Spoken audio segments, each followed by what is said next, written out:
I'm here with my Director of the Irish Research Council hat on.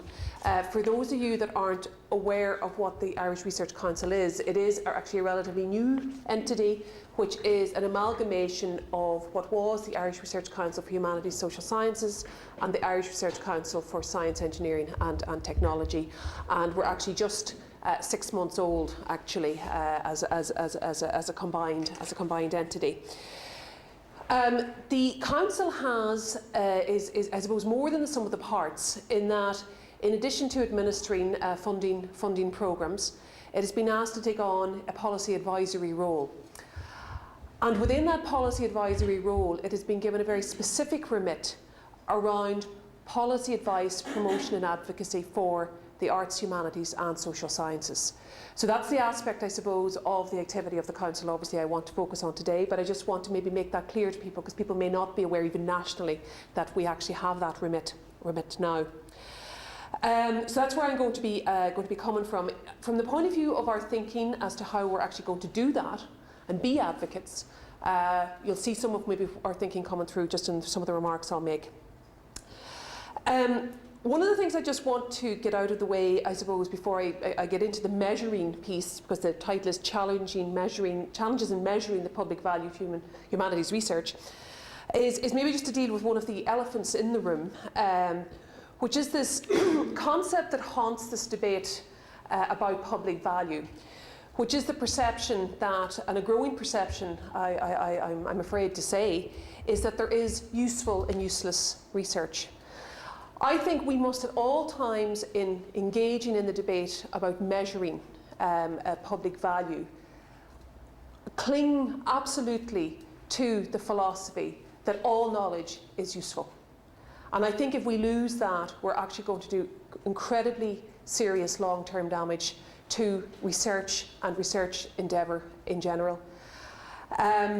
And I very much subscribe to that view, and I think Helga Novotny, when she spoke at the ESOP conference in July 2012, actually made this very clear.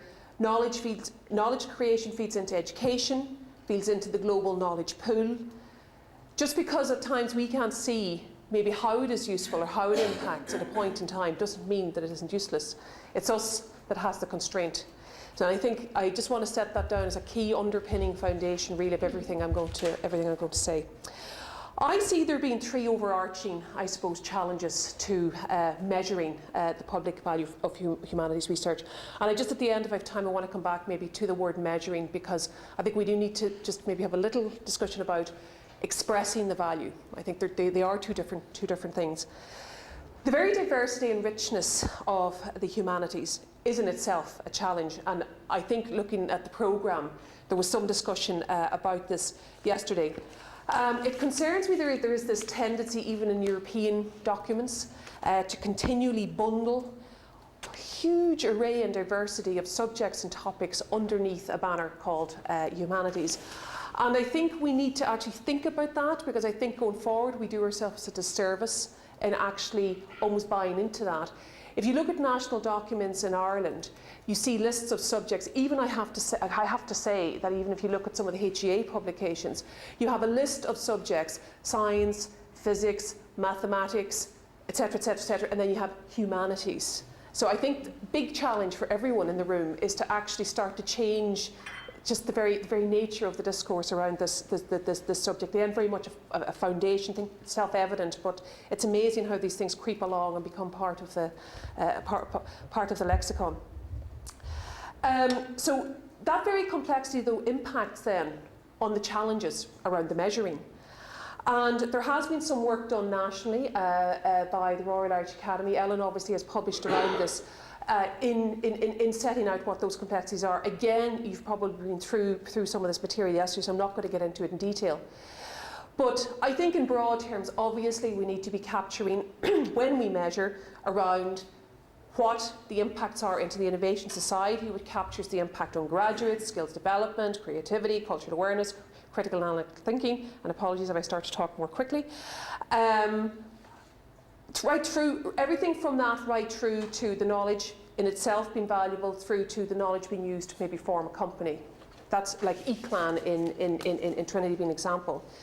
Where the impacts come into the creative society, obviously is the most obvious area that people point to. There's the impacts in outputs from humanity informing our cultural identity. This is incredibly important in the Irish context at the moment. If you think that everything that's happening to the country, the presence of the Troika, just, you know, our whole sense of who we are, where we're at, all of that is very much influenced by the humanities, and the outputs and research in that area are incredibly important for us at the moment. And of course, where the humanities, whether feed into there being a sustainable and inclusive civic society. And I'm not getting confused there with the social sciences, I hasten to add. I'm talking there about historic research, cultural research, philosophic research that can actually impact on social and societal change. The second, so that diversity is a challenge. Then we have the challenge of understanding the parameters. Nationally, and I just want to give you a flavour of that, where the discourse is nationally, we're at the stage almost of, well, the debate rotating around what constitutes research. Big debate at the moment, you know, basic, applied, priorities, not priorities, what really is research, going back to my earlier comment, what's useful, what's not useful. And we really haven't got to grips again with the complexity of that. We're segmenting all the time, and that obviously isn't helpful. If you even think about the outputs that come through for the point of view of research into creative practice-based output, I say they're important. Any institutional leader would stand up and say here they're important, but the reality is none of the institutions have a mechanism of actually capturing these activities. So there's a lot of, there is a lot of positivity, but from the point of view of actually dealing with the challenges, there's a lot of structural deficits. There's the issue of, when we talk about parameters, what are the characteristics of excellence in the humanities? Beyond peer review, that's been touched on earlier. What is the unit of measurement? What data do we need? Who gathers it? For what purpose? And I think something that's of huge concern to myself, and Ellen has published on this, is in the very fact of measuring, we need to be careful that we don't do something that influences research behaviour in a way that has perverse consequences. And we always need to be mindful of that. The third overarching challenge that I see is getting beyond academia, if I could put it like that. Getting the views of knowledge users on the outputs of the research. We say that research, we do it in the humanities. It's a common good, it's a social good. So we need to enhance that engagement with the knowledge users. There's been some studies done in the UK about this, and I'm not, in the interest of time, I'm not going through maybe some of the findings there. But I think from the point of view of us as the Council as advocates for humanities, measuring, expressing the value for academia, there are things we need to listen to there from the point of view of that type of engagement. The reality is that in a lot of places, the people we want to use the knowledge and our outputs actually aren't ready. They're not set up either. They from the point of view of them absorbing, they're not ready. So this is a massive challenge. That's why you get this concept that stuff is just, you know, research is done and it's just kind of thrown over a wall. That we really have to move beyond that in some sort of a structured way. So what are the options going forward? Again, trying to maybe stick to the measuring, the challenges in measuring. I do think we need to be informed very fundamentally by the fact that research activity in the humanities is not necessarily exclusively for the benefit of the academic community itself. Now that is something that clearly is pervasive in the discourse at the moment. So, but I think we do need to just maybe think about that a little bit, because it very much is always channeled towards economic argument. We really do need to think more broadly than that, and I know everyone in this room does. Whatever system we evolve, and this certainly would be the view of Council, it obviously needs to have acceptance and buy-in from the community. A point does come though where you actually aren't, let's face it, going to get everyone to agree. So I see this as being something that actually evolves. It's not something that we have some grand scheme that measures everything, that actually, you know, it's the all singing, all dancing. This is going to be a journey, and it's going to be a long journey. But we have to start somewhere. The humanities community themselves really need to take responsibility for identifying the appropriate KPIs. Research, I don't want as the Research Council to do this. The HEA doesn't want to do it. So I think initiatives like HERAVALUE and other initiatives that are taking place are incredibly valuable in this regard. We need to guard against slippage and confusion between measuring impact and measuring quality.